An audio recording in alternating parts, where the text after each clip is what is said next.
Welcome back. Today I thought I would do something a little bit different for a Friday. So on Fridays I might do some more relaxed videos and entertaining videos. So give me your ideas for what you would like to see on a Friday. Today we are looking at my reactions as a barrister to dashcam footage that I found on YouTube. I've put the links to the original videos in the description.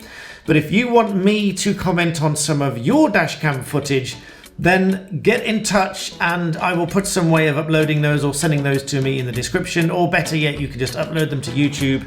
I can download them, reuse them, credit your channel with the use of the video, and hopefully you will find my reactions and my opinions interesting for these driving scenarios. So have a look at these. I hope you enjoy it. Send me your clips and we'll do some more. So with that in mind, let's take a look at the first one.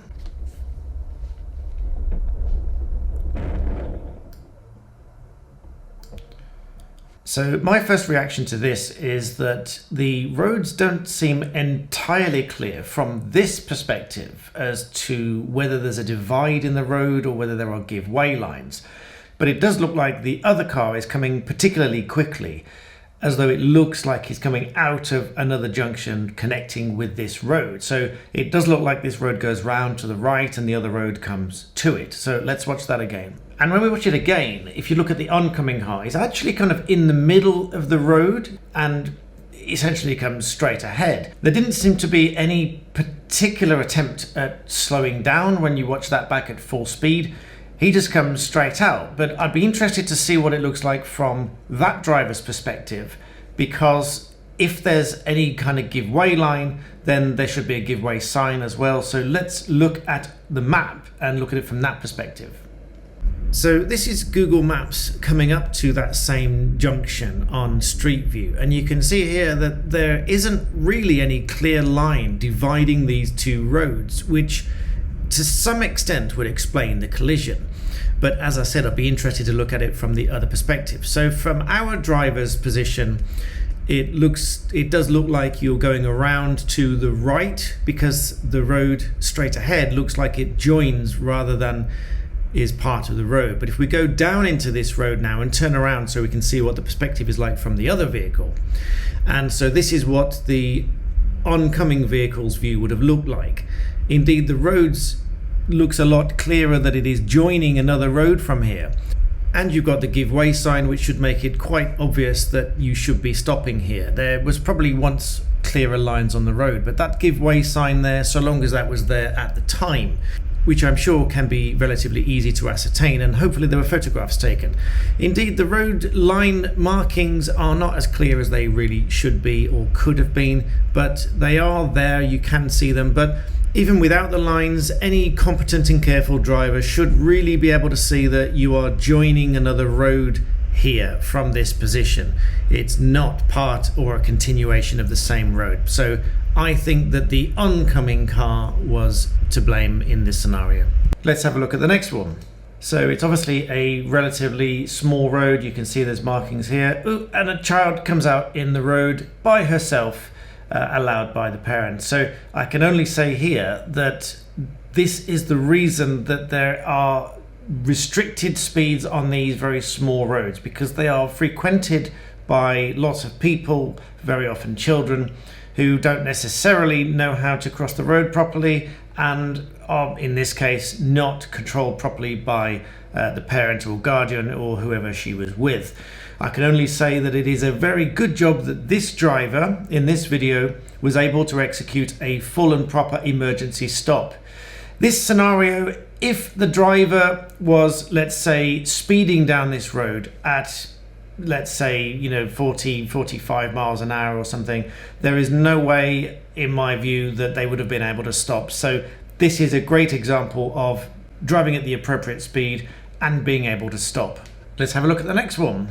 So we're joining a roundabout into the middle of the roundabout, obviously turning right, approaching at 45, 50 miles an hour, and comes straight out onto the roundabout and cuts across. Again, I can say very quick reaction by the driver in this video to be able to stop to avoid that collision from the car cutting straight across the path. There was no attempt for the vehicle to stop before joining the roundabout has obviously just done this either many times, or is just used to doing it, or just gave no thought about it whatsoever and just joined the roundabout at near full speed, no attempt to stop or slow down whatsoever. Very poor example of driving, but for the person whose dash cam video this is, excellent driving and really well done for avoiding that collision. It was very near quite a terrible collision, actually. Let's watch the next one. Let's watch another one. Okay, so we're sitting in a roundabout, red light, fairly busy, late afternoon, a lot of noise from the car next to us. There it goes, racing straight to the middle. Okay, we're going to the inside lane, so we're either turning a right or third exit. There's the vehicle around the corner, and here comes another vehicle, over speed, overturned and lost control into the verge. Okay, right, what I think is happening here, or at least is certainly a possibility is happening here, is the car that was making all the noise in the first instance is possibly in some kind of race with the second car, which would explain the acceleration of the second car coming off. It may not be, that would be down to interpretation. This is quite a short clip to make that judgment, but it's quite possible that those two vehicles are racing. In any event, both cars were accelerating far too quickly onto the roundabout, off the roundabout, and obviously the second car lost control, mounted the verge, nearly went across the verge into the path of oncoming traffic. Either way, both cars are clearly driving quite dangerously.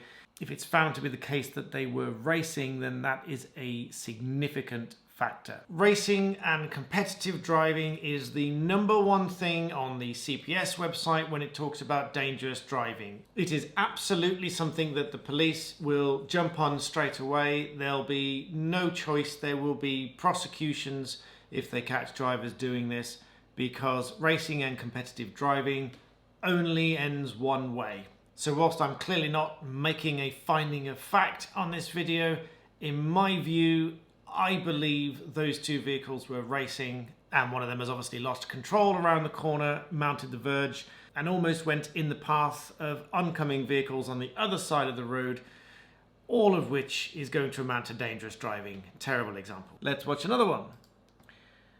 Okay, here we go. Whoa! Pulls straight out in front, but again, well done to the driver for being able to stop and prevent that collision from happening. You can clearly see the giveaway lines there on the road. You can clearly see it's a T-junction. The road is joining.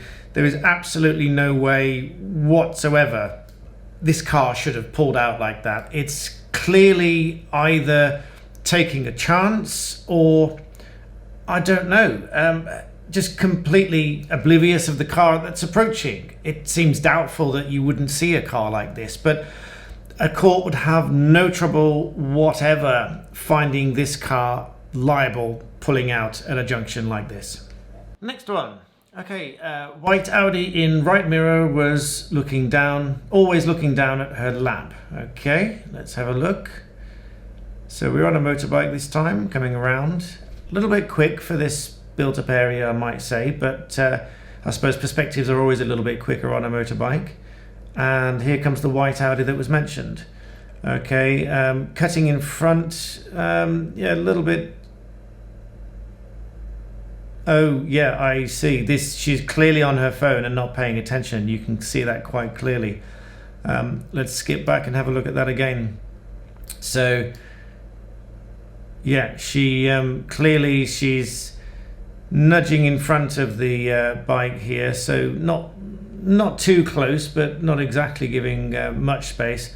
But you can see quite clearly she's on the phone. Clearly dangerous driving. As I've said many times before, being on your phone, so distracted by a mobile phone, is heavily frowned upon and can be considered to be dangerous driving. The cases Crown and Browning of 2001 and Crown and Payne of 2007, using a handheld mobile phone or other handheld electronic equipment, whether as a phone or to compose or read messages, when the driver was avoidably and dangerously distracted by that use.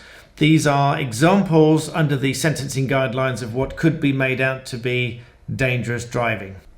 Next one, let's have a look at this next one. Okay, much faster road this time.